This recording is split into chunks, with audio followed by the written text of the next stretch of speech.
السلام علیکم، میں ہوں بلال مشیر ڈیفنس ریٹر کے ساتھ۔ چین کے JH-7A طیارے کو مکمل طور پر اپ گریڈ کر دیا گیا ہے۔ چین کی بحریہ کے لیے مخصوص کیا گیا یہ اسٹرائک بامبر کسی حد تک بدقسمت پروجیکٹ تو کہا جا سکتا ہے، کیونکہ جو ہی اس طیارے کا پروجیکٹ مکمل ہونے کو آیا، چین کی فضائیہ کو روسی Su-27 طیاروں کی ٹیکنالوجی فراہم ہو گئی اور لائسنس پروڈکشن جو ہے وہ چین میں شروع ہو گئی، جس وجہ سے ملکی طور پر تیار کیا جانے والا یہ پروجیکٹ کسی حد تک نظر انداز ہو گیا۔ لیکن چین کی فضائیہ جو کہ مکمل طور پر بدل گئی Su-27 کے آنے سے اور روسی فضائیہ کی ٹیکنالوجی آنے سے سارے معاملات بدل گئے۔ اس وقت یہ روایتی اسٹائل کا پروجیکٹ جو تھا وہ کافی تاخیر کا شکار ہو گیا، اور بہرحال اس پروجیکٹ کو ختم نہیں کیا گیا اور اس پروجیکٹ کو آہستہ آہستہ آگے بڑھایا جاتا رہا۔ JH-7 روایتی طیارہ سازی کے اسٹائل کا پروجیکٹ تھا جو 1980 کے اوائل میں شروع کیا گیا تھا، اور ایک دہائی تک اس پر جو ہے وہ کام ہوتا رہا۔ چین کو 50 کی دہائی میں جو روسی طیارے میسر آئے تھے، ان میں MiG طیاروں کے علاوہ ہربن طیارے بھی شامل تھے، جو کہ لائٹ بمبار طیارے تھے اور ڈیڈیکیٹڈ بمبار طیارے تھے، لیکن سائز میں چھوٹے تھے۔ 1948 میں تیار کیا جانے والا یہ طیارہ جلد ہی آؤٹ ڈیٹڈ ہو گیا، اور چین کی فضائیہ نے اپنے لیے Q-5 طیارے جو ہیں وہ ملکی طور پر بنا لی۔ Q-5 بھی بنیادی طور پر روسی MiG-19 طیاروں کی ہی ترتیب یافتہ شکل تھی۔ روسی MiG-19 طیارے جو تھے وہ ان کی نوز انٹیک کو ختم کر سائیڈ پہ انٹیک لگایا گیا۔ Q-5 کی جو نوز تھی اس میں رڈار نصب کیا گیا، اور اس طرح یہ ایک نیا طیارہ بن کر سامنے آ گیا، جس میں کچھ حد تک چینی ٹیکنالوجی کے تحت انہوں نے تبدیلیاں بھی کی، جو کہ ان کو MiG-19 میں جو ہے وہ خرابیاں نظر آتی تھیں۔ اور یہ طیارہ جو Q-5 تھا وہ MiG-19 طیاروں سے بہت بہتر اور بہت جدید تھا۔ یہ طیارہ پاکستان نے بھی 80 کی دہائی میں چین سے خریدا تھا اور کافی عرصے تک پاکستانی ایئر فورس کا حصہ رہے ہیں۔ چین کو 80 کی دہائی میں نئے بمبار طیاروں کی ضرورت درپیش تھی جو زیادہ لوڈ اٹھا سکے، زیادہ سوفسٹیکیٹڈ ہوں اور اینٹی شپ میزائل بھی لے جا سکے۔ 1983 میں JH-7 پروجیکٹ کا کام شروع ہوا، اور چین کے مدنظر برطانوی ساختہ جیگوار، ٹورنیڈو اور امریکی F-4 فینٹم تھے، جو مڈل سائز کے طیارے تھے اور بہت اچھی کارکردگی رکھتے تھے۔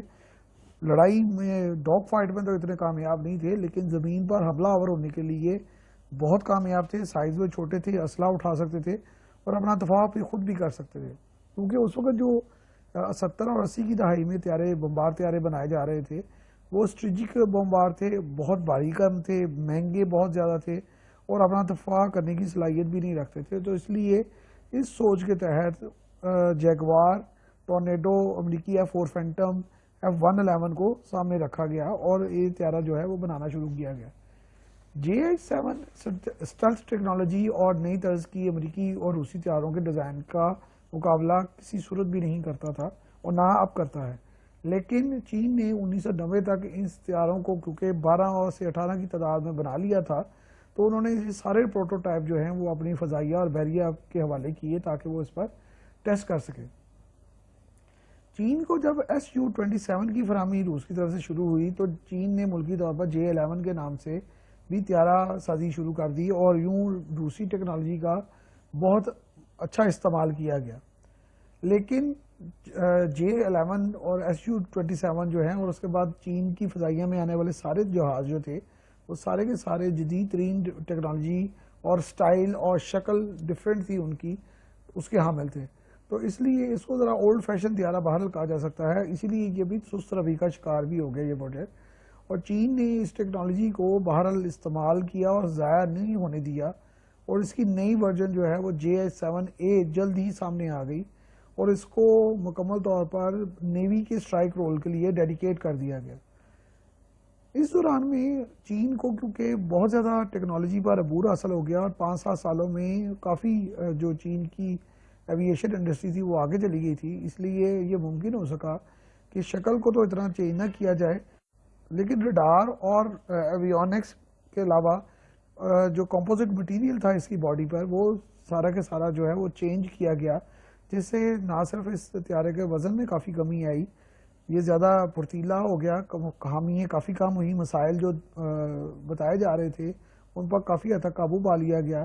اور اس سے یہ طیارہ جو ہے کافی بہتر حالت میں آ گیا، اور ہتھیار اٹھانے اور ڈیلیور کرنے کی صلاحیت بھی اس پر بہت بہتر ہوگی۔ چین کی فضائیہ کیونکہ بہت تیزی سے ترقی کر رہی تھی، اس لیے آہستہ آہستہ تمام پرانے طیاروں کو جو ہے وہ فارغ کرنے کا پروگرام بنایا گیا۔ Q5 کو جو چینی فضائیہ ہے اس میں سروس دیتے ہوئے اور بحریہ کے لیے سروسز دیتے ہوئے ایک کافی لمبا عرصہ گزر چکا تھا، تقریباً 3 دہائیاں ہو چکی تھیں، تو انہوں نے آہستہ آہستہ Q5 کو فارغ کر اس کی جگہ پہ JH-7A پر فوکس کر دیا۔ اس فوکس کی وجہ سے پھر اس طیارے کو نئی زندگی ملی اور JH-7A2 کے نام سے ایک نیا طیارہ سامنے آیا جو کہ ٹیکنالوجی کے لحاظ سے بہت زیادہ جدید تھا۔ شکل و صورت میں بھی اس کی کچھ تبدیلیاں کی گئیں، اس کے جو ایویونکس ہے وہ رڈار اور دیگر جو الیکٹرانک آلات تھے وہ مکمل طور پر چینج کر دیے گئے، جس سے یہ طیارہ جو ہے اب اگلے 20 سال کے لیے بہت ہی زیادہ افیکٹو درمیانے سائز کا بمبار طیارہ اور اسٹرائک ایئر کرافٹ بن چکا ہے۔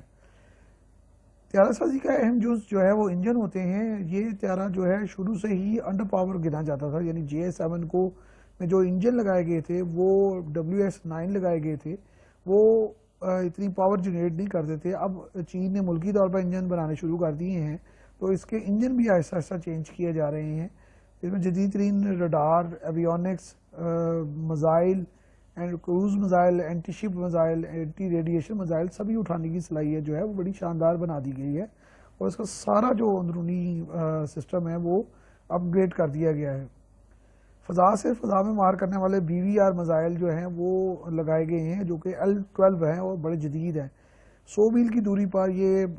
طیارہ جو ہے وہ اینٹی شپ اور اینٹی ریڈیشن میزائل فائر کر سکتا ہے۔ اس کے علاوہ کروز میزائل بھی جو ہیں اس سے فائر کیے جا سکتے ہیں۔ رڈار جیمنگ کے لیے اس پہ پوڈ لگائے جا سکتے ہیں جو کہ اینٹی شپ میزائل کے ساتھ جو ہے وہ اٹھا سکتا ہے، اور اس ایک ہی وقت میں یہ طیارہ جو ہے وہ تقریباً 6 سے 7 جو میزائل ہیں وہ ڈفرینٹ ٹائپس کے وہ اٹھا کر لے جا سکتا ہے۔ یہ طیارہ اندرونی فیول ٹینک کے ساتھ جو ہے وہ 800 میل اور بیرونی فیول ٹینکس کے ساتھ 1100 میل کی رینج رکھتے ہیں۔